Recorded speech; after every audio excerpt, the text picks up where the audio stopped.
Hello friends, मैं अनुज भारद्वाज फिर से स्वागत करता हूं आपका हमारे यूट्यूब चैनल राधे क्लासेस 2020 में। मैं आपको आज क्लास 10 चैप्टर फर्स्ट एक्सरसाइज 1.2 का क्वेश्चन नंबर 5 कराने वाला हूं, जो कि बहुत इंपॉर्टेंट है और ऐसा ही हमारा एक एग्जाम्पल भी है एनसीईआरटी की बुक में मैथ्स में। यहाँ पे हमें क्या करना है, इसमें क्वेश्चन दिया हुआ है check whether 6n can end with the digit 0 for any natural number n। Hindi में बात करें तो चेक कीजिएगी या जांच कीजिए कि जो 6 की पावर n है वो 0 पे खत्म होगा। ये क्वेश्चन बहुत इंपॉर्टेंट है, इसका एग्जांपल भी है एनसीईआरटी में जहां पर लिखा हुआ है हमें वहां पे क्वेश्चन करना है 4 की पावर n और यहाँ पे हमारे पास क्या है 6 की पावर n। तो दोनों क्वेश्चन एक जैसे ही हैं, एग्जाम में काफी बार आते हैं। ये हमारा क्वेश्चन मोस्टली 3 मार्क्स का आता है, बोर्ड में भी आता है बच्चों, प्री बोर्ड में भी आता है, फर्स्ट टर्म में भी आता है। इस चैप्टर के हिसाब से काफी इंपॉर्टेंट क्वेश्चन है ये, तो इसको आज हम डिस्कस करने वाले हैं। तो देखते हैं, पूरा क्वेश्चन समझने के लिए, जानने के लिए एंड तक वीडियो देखिए ताकि हम इस क्वेश्चन को अच्छे से समझ सकें। करते हैं इसको स्टार्ट। इसको स्टार्ट करने से पहले बेसिक चीज समझते हैं कि अगर किसी भी डिजिट के लास्ट में 0 आ रहा है, सपोज करो 10 ले लिया या हमने 100 ले लिया या कोई भी और नंबर जैसे 50 या 40 या 60, ये हमने कुछ एग्जांपल ले लिए जिनके लास्ट में 0 आ रहा है। हमने यहाँ पे क्या करा, इनको फैक्टराइज किया। इसके फैक्टर क्या होते हैं 2 × 5। 100 को करेंगे फैक्टराइज का मतलब एलसीएम लेकर करेंगे, तो इसमें कितने हो गए भाई, 2 2 4 4 5 20 और 25 100, ये हो जाएगा भाई। 50 करेंगे तो कितना होगा, 2 5 10 और 10 5 50। 40 को करेंगे तो कितना है, 2 2 4 4 2 8 8 5 40। 60 के करेंगे तो क्या आएगा, 2 3 6 6 और 12 और 12 5 60। तो यहाँ पे हमने 3 नंबर जिनके लास्ट में 0 यानी शून्य आ रहा था उनको फैक्टराइज करके देखा। फैक्टराइज से क्या मिला, हमें एक कॉमन नंबर मिला है, उसमें कॉमन क्या है 5। जो ये 5 है, जहां पर भी 0 है वहां पर ये 5 जरूर आ रहा है, राइट। तो इसका मतलब हमें पता भी होना चाहिए और ये हमने यहाँ पे प्रूव भी कर लिया। अगर किसी नंबर के लास्ट में 0 आएगा तो उसका एक फैक्टर यानी एक गुणनखंड 5 जरूर होगा। इट मींस अगर कोई भी नंबर 0 पे लास्ट होता है, 0 पे खत्म होता है, तो उसका एक फैक्टर 5 भी होगा, उसका एक प्राइम फैक्टर 5 भी होगा। ये हमें याद रखना है। बस यही बात थी कि अगर कोई नंबर 0 पे खत्म हो रहा है तो उसका एक फैक्टर 5 भी होता है, ये हमें याद रखना है। सोल्व करते हैं क्वेश्चन, बहुत इजी है। अगर आपको ये समझ में आया तो क्वेश्चन बहुत इजी हो गया हमारे लिए। सोल्व कैसे करेंगे देखते हैं। हमने जैसे सॉल्यूशन लिखा तो हम लिखेंगे late 6n ends with digit 0। हमने क्या कर लिया भाई, हमने लिख दिया कि जो 6n है वो 0 पे खत्म हो रहा है, ये हमने मान लिया। लेट का मतलब पता है हिंदी में क्या होता है बच्चों, मान। ये 0 पे खत्म हो रहा है। अगर 0 पे खत्म हो रहा है अगर ये 0 पे खत्म हो रहा है तो इसका मतलब ये है 6n must have a factor as 5। तो इसका मतलब ये हुआ भाई कि जो 6n है उसका एक गुणनखंड 5 जरूर होगा, यानी उसका एक गुणनखंड चाहिए, इसके कितने भी गुणनखंड हो जाए लेकिन उन गुणनखंडों में से एक गुणनखंड 5 भी होगा। इसके चाहे कितने भी फैक्टर्स बन जाए 6n के, लेकिन एक फैक्टर 5 जरूर होगा, क्योंकि अगर ये 0 पे खत्म हो रहा है, हमने माना है 0 पे खत्म हो रहा है, तो इसका मतलब इसका एक कोई ना कोई फैक्टर 5 भी आएगा। तो करके देखते हैं सोल्व आगे। हमने 6 की पावर n सोल्व किया, क्या है भाई, हमने फैक्टराइज किया, 2 3 6 हो गया पावर n। हमने यहाँ पे देखा कि जो 6 का कोई भी फैक्टर 5 है ही नहीं, तो लिखेंगे here 6n has no any factor as 5। 6n का यहां पर कोई भी फैक्टर नहीं है 5 की फॉर्म में, राइट। इसीलिए सो 6 की power n never ends with 0, ये वाला 0 भाई। तो इसीलिए जब 6 की पावर n है कभी भी 0 पे खत्म होगा ही नहीं, क्योंकि अगर 0 पे खत्म होना होता तो 6 की पावर n का भी एक फैक्टर 5 जरूर होता, लेकिन जब हमने यहाँ पे चेकआउट किया 6 की पावर n का कोई भी फैक्टर 5 नहीं था। तो थोड़ा सा हिंदी में बातों के लिए देख लेना भाई, ध्यान देंगे। 6 की पावर n हमने क्या माना है, जो 6 की पावर n है वो 0 पे समाप्त होती है। तो लिख देता हूं मैं इसी को, 6 की पावर n शून्य पर, एक सेकंड बच्चों, 6 की पावर n मैं दोबारा लिख रहा हूं यहां पे क्योंकि थोड़ा सा साफ नहीं दिख रहा है, आई थिंक, शून्य पर समाप्त होता है। इसकी हिंदी क्या होगी? सो इसलिए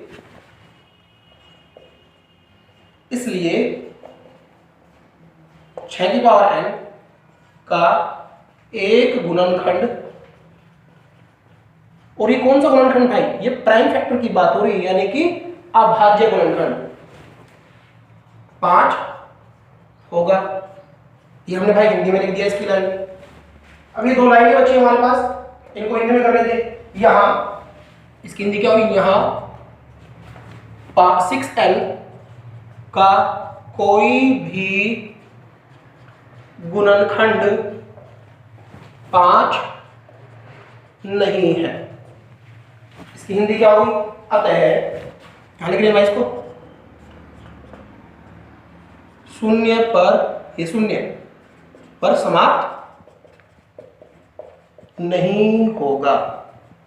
तो बच्चों एक बार इसको रिव्यू कर लेते जल्दी से जल्दी। क्वेश्चन आता है हमेशा 2 या 3 मार्क्स का, 6 की पावर n 0 पे समाप्त होता है, और एग्जांपल भी हमारे एनसीईआरटी में कौन सा? 4 की पावर n 0 में समाप्त होता है। दोनों क्वेश्चन कैसे ही होंगे, बिल्कुल सेम टू सेम।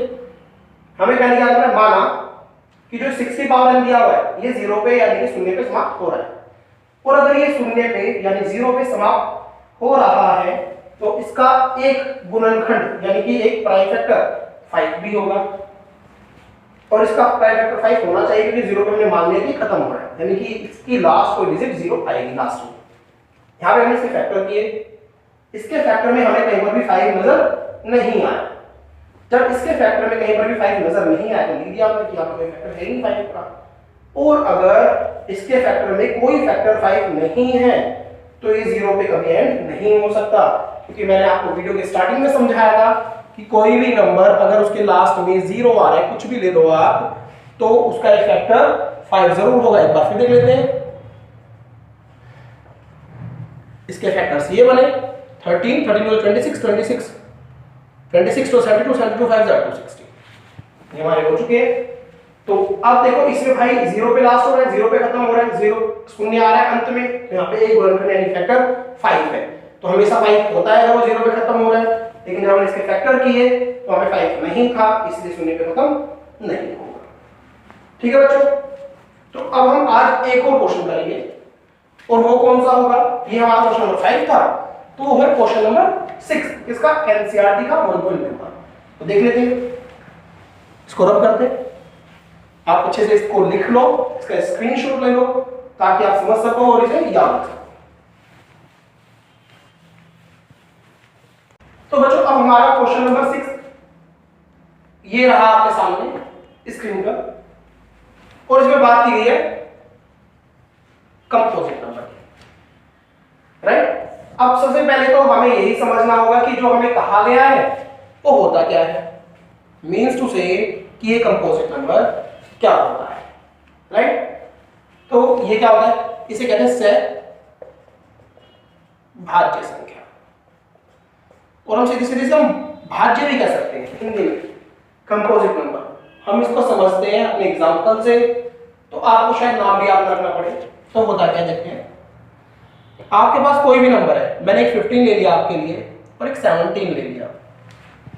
यहां पे मैं इसके प्राइम फैक्टराइजेशन कर रहा हूं, यानी कि अभाज्य गुणनखंड कर रहा हूं। ये 3 गुना में 5 और 1 तो आते ही है भाई, 1 को ले लेते हैं, इसका हो गया 1 गुना में 17। तो ये आपको पता है जो 17 होता है ये होता है प्राइम नंबर, और उसे क्या कहते हैं, अभाज्य संख्या। तो भाई जो भी प्राइम नंबर होता है, जो भी अभाज्य संख्या होती है, उसके दो गुणनखंड जरूर होते हैं, एक तो वो खुद नंबर और एक, तो दो गुणनखंड जरूर होते हैं। तो भाई अब जो भी प्राइम नंबर होगा उसके दो गुणनखंड होंगे, जो भी प्राइम नंबर होगा उसके दो गुणनखंड होंगे, एक तो वो खुद नंबर, वो खुद संख्या वही वाली, और एक। तो बाकी जिसके दो से ज्यादा होते हैं, जिसके दो से ज्यादा प्राइम फैक्टर्स हो, वो क्या होगा, यहां पे है, और वो क्या होगा, वो यहां पे है। इट मीन जो प्राइम नंबर के अलावा नंबर बचते हैं उन्हें हम कंपोजिट नंबर कहते हैं। यहां पर जो प्राइम नंबर के दो फैक्टर होते हैं, जिस भी नंबर के दो से ज्यादा फैक्टर होंगे वो सारे नंबर कंपोजिट नंबर होते हैं। तो आई थिंक आप लोगों को समझ आ गया कि कंपोजिट नंबर क्या होता है, यानी कि सहभाज्य संख्या क्या होती है, जिन संख्याओं में दो से ज्यादा गुणनखंड हो जाए वही सहभाज्य संख्या है। कहने का मतलब कि जिन भी नंबर्स में एक तो वो खुद और एक, इनके अलावा कोई एक और नया गुणनखंड आ जाए तो वही कंपोजिट नंबर होते हैं। तो इस चीज को अपने जो हमें दिया हुआ उस चीज को सोल्व करते हैं। हमें दिया क्या है ये तो आपको समझ में आ गया होगा। प्राइम नंबर यानी अभाज्य संख्या सिर्फ दो गुणनखंड होते हैं, और जिसके दो से ज्यादा हो वही कंपोजिट नंबर यानी सहभाज्य संख्या होता है। तो हमें जो क्वेश्चन दिया है, ये क्वेश्चन रेयरली, वैसे तो मुश्किल से पूछा जाता है, लेकिन एक नंबर में आता है कंपोजिट नंबर के लिए। तो इसको आज हम डिस्क्राइब करेंगे कि कैसे हम इसको सोल्व करेंगे अपने पेपर में। देखो भाई, ये हम इसका सॉल्यूशन कर रहे हैं। हमारे पास पहला नंबर है ये, दिस वन, इसको लिख लेते हैं 7 × 11 × 13 और +13। आप लोगों को पता होगा, मैंने बताया आपको पहले भी, मैथमेटिक्स के अंदर अगर आप कोई कैलकुलेशन कर रहे हैं तो उसमें हमें दो चीजों का ध्यान रखना होता है कि एक तो जो कटता है उसे काटना, काटने का मतलब समझते हो, रिड्यूस फॉर्म में कर लो, सिंपलेस्ट फॉर्म में कर लो, इसे काटना ही कहते हैं हिंदी में। दूसरा कॉमन ले लो, ये दो चीजें याद रखनी है आपको, हमें से कॉमन लेना और काटना। तो बच्चों यहाँ पे हमें क्या करना है, कॉमन लेना है। देखो यहाँ पे इस पूरे एक्सप्रेशन में, ये पूरा एक एक्सप्रेशन है क्योंकि यहाँ पे सारे मल्टीप्लाई है, और ये एक अलग एक्सप्रेशन है, इसे हम हिंदी में पद कहते हैं। ये एक अलग पद है और ये एक अलग पद है। इंग्लिश बात में तो ये एक अलग क्रम है और ये एक अलग क्रम है। इन दोनों क्रम में 13 है, तो हम इनमें से 13 कॉमन ले लेते हैं। 13 कॉमन आ गया, बॉक्स लगा देते हैं भाई। यहाँ पे क्या हो जाए 7, यहाँ क्या हो जाए 11, और यहाँ 13 बाहर आ चुका है तो कुछ नहीं बचा, तो भाई 1। यहाँ कुछ नहीं बचता, वहां 1 बचता है, सबका मालिक एक, याद रखना। यहाँ प्लस का प्लस, और 13 बाहर आ चुका है, यहाँ कुछ नहीं बचा तो यहाँ पे भी 1, सबका मालिक एक। चलो भाई बंद कर दें, ये आ गया। अब हम इस बॉक्स को सोल्व करते हैं। ये आपको कांटे ज्यादा नजर आ रहे होंगे तो इनको थोड़ा हल्का करते हैं। 13 भाई आता होगा ये टेबल तो 11 का, वैसे तो डिफिकल्ट है पर मैं समझता हूँ 10th में वो तो आता तो होगा। तो ये देखो, तो ये आ गया 13 इंटू में 70। यहाँ पे इसके भाई कितने फैक्टर आ रहे हैं, 1 2, लेकिन मैंने आपको पहले बताया हर एक नंबर का 1 जो है वो तो फैक्टर होगा ही होगा। तो क्या इसका 1 होगा, इसका भी 1 होगा। इस पूरे नंबर का फैक्टर एक तो ये आ गया, एक ये आ गया, और 1 तो होता ही है। तो कितने हो गए भाई, ये 2 से ज्यादा हो चुके हैं। तो हेंस लिख देंगे अतः, भाई पहले मैं इंग्लिश में लिख देता हूं फिर हिंदी में इसको डिस्क्राइब करके बताऊंगा आपको। हेंस यानी अतः है, नंबर लिखते हैं पहले 7 × 11 × 13 + 13 हैज मोर देन 2 फैक्टर। इसके 2 से ज्यादा फैक्टर है। अब इधर लिखेंगे भाई, इधर लिख लेते हैं इसके 2 से ज्यादा फैक्टर है भाई, जो पहला नंबर है। सो 7 × 11 × 13 + 13 इज ए कंपोजिट नंबर, इसीलिए एक कंपोजिट नंबर है। तो भाई एक नंबर तो हो गया। तो दूसरे वाला दिया हुआ है, मैं रेड कलर से मार्क कर रहा हूं, उसको देखना भाई। अब इसे प्रूव करना है कि ये भी कंपोजिट है, तो लिख लेते हैं एक बार इस नंबर को 7। अब हम दूसरे वाले पार्ट पे आ गए। एक ही क्वेश्चन में 2 थे, दूसरा वाला कर रहे हैं। 7 मल्टीप्लाई 6 5 4 3 2 1। फिर से बात करते हैं। देखो भाई, ये मल्टीप्लाई है पूरा पूरा यहां से यहां तक, तो ये एक अकेला टर्म है, एक अकेला पद है, और ये दूसरा। इन दोनों में क्या कॉमन है? यहाँ पे 5 और यहाँ पे भी 5 है, तो हम 5 को कॉमन ले लेते हैं, यानी बाहर ले लेते हैं। 5 को बाहर ले लिया, यहाँ क्या हो गया 7 6 4 5 बाहर आ चुका है, तो 5 की जगह तो आप 1 लिख दो या कुछ भी मत लिखो, क्योंकि मल्टीप्लिकेशन में 1 लिखने की जरूरत नहीं होती। और यहाँ पे क्या है प्लस, और यहाँ से 5 बाहर आ चुका है, तो यहाँ पे क्या बच गया 1। तो इसको फिर से सोल्व कर लेंगे। हमें मल्टीप्लाई करना पड़ेगा, थोड़ा लंबा है ये, बट करना तो है। 7 6 42 7 6 42। भाई 42 हो चुका है, तो इस 42 को एक साइड में रख लेते हैं। यहाँ पे 42 आ चुका है, यहाँ तक 6 चौक 24, ये 24 आ चुका है। मल्टीप्लाई करते हैं दोनों को, 4 दूनी 8 4 चौक 16। इंग्लिश में कर लेते हैं भाई, 2 2 4 और 4 2 8 8 6 4 10 कैरी 1 8 1 9 और 10, ये भी कितना होता है 10। तो ये आ गया भाई 1 0 0 8 प्लस 1। समझ में आया भाई? आगे बढ़ते हैं बच्चों, यहाँ पे आ गया 5, यहाँ कोई साइन नहीं है, तो इसका मतलब मल्टीप्लाई का साइन है। ये कितना हो जाएगा 1 प्लस करके? यहाँ पे भी देखा हमने कि इस पूरे नंबर के जो फैक्टर्स हैं वो ये दोनों आ गए, और जो मैंने पहले बताया था 1 तो हर जगह होता ही है, जैसे यहाँ पे बताया था 1 तो होता ही है, तो इनका भी 1 तो इनके साथ हो गई। तो हमने देखा इस पूरे नंबर में 2 से ज्यादा गुणनखंड है, यानी कि मोर देन 2 फैक्टर्स हैं, तो इसीलिए पूरा नंबर क्या होगा कंपोजिट होगा। तो जैसे हमने यहाँ पे लिखा है वो इसे हम यहाँ पे भी लिखेंगे, राइट? तो लिख देते हैं here 7 6 into 5 into 4 1 plus 5 has more than 2 factor, so it is a composite number। तो पूरी मुझे उम्मीद है आप लोगों से कि आपने ये टॉपिक जो मैंने आज 2 क्वेश्चन कराए, बहुत इंपॉर्टेंट क्वेश्चन थे एनसीईआरटी के, आपको समझ में आए। ये अलग हटके कंसेप्ट से, तो ये आपको बिल्कुल समझ में आ गई कंपोजिट नंबर क्या होता है। और इससे पहले मैंने आपको क्या कराया था 6 की पावर n, और एक और था उसमें एग्जांपल 4 की पावर n, वो भी आपको समझ में आया होगा। इसकी जरा से हिंदी लिख लेते हैं, कहीं कहीं मैंने इंग्लिश का यूज किया है ताकि हिंदी में वाले स्टूडेंट भी इसे अच्छे से ग्रैब कर पाए, समझ पाए। देखते हैं इसकी हिंदी। मैं नीचे वाले की हिंदी लिख देता हूं इन दोनों की, और वही ऊपर वाले की हिंदी होगी। ठीक है बच्चों? तो हमने यहां क्या लिखा, यहां